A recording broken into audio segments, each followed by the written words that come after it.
జై శ్రీరామ్. ఈ రోజు యావత్ ప్రపంచమంతా నిన్న జరిగిన సంఘటనకి దిగ్భ్రాంతి చెందుతోంది. ఎంత బాధ కలిగిస్తోంది. ప్రతి హిందువుని వేరుకుంటున్నా నిద్రపోతున్నటువంటి హిందువులారా, సినిమాల కోసం గెలమెత్తే లోపల హిందువులారా, సోంబేరి హిందువులారా, ఈ రోజు అక్కడ చంపింది నువ్వు హిందువా కాదని చంపారు. నీ కుల మీద అడగల, నువ్వు హిందువా కాదని అడిగారు. హిందువు అంటేనే పాయింట్ బ్లాంక్ లో పెట్టి కాల్చి చంపారు. ఈ ఉగ్రవాదాన్ని, ఈ తీవ్రవాదాన్ని మీరు ఇలాగే చూస్తూ ఉంటే రేపు నీ ఇంటికి వచ్చి నీ ఇంటిలో గంట పెట్టి కాలుస్తారు. నీ బిడ్డల్ని ఎత్తుకుపోతారు. మీ స్త్రీలని మానభంగాలు చేస్తారు. ఇంకా నేను ఇద్దరు లేవండి. ప్రతి ఒక్కరిని తెలుసుకోవాలి. పాకిస్తాన్ లో జరిగింది చిన్న సంఘటన. వచ్చి అందరినీ కాల్చేయలేదు. ఇష్టానుసారంగా కాల్చినా నువ్వు హిందువా ముస్లిమా అని అడిగి హిందువు అయితేనే కాల్చారు. తీవ్రవాదం పతాక స్థాయికి చేరుతోంది.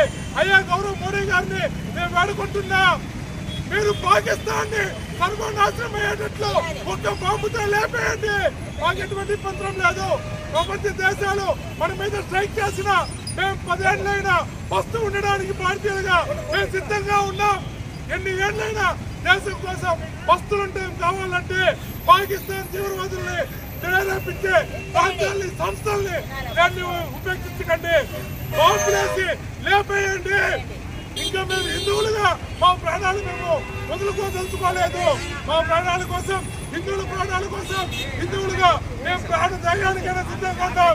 దయచేసి మోడీ గారు ఇప్పుడు జరిగిన ఈ దాడిని ఉపేక్షించకుండా మొత్తాన్ని సర్వనాశనం చేయండి.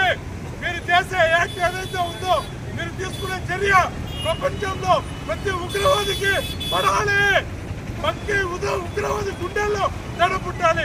ఆ విధంగా చంపండి ఆ ఎదవల్ని, ఆ పందుల్ని. మీరు చెప్పే విధానం ఎలా ఉండాలంటే రేపు ఎవడైనా ఉగ్రవాదం చేయాలి అంటే వాడు కొడుకు పుట్టాలి. ఆ విధంగా చేయండి.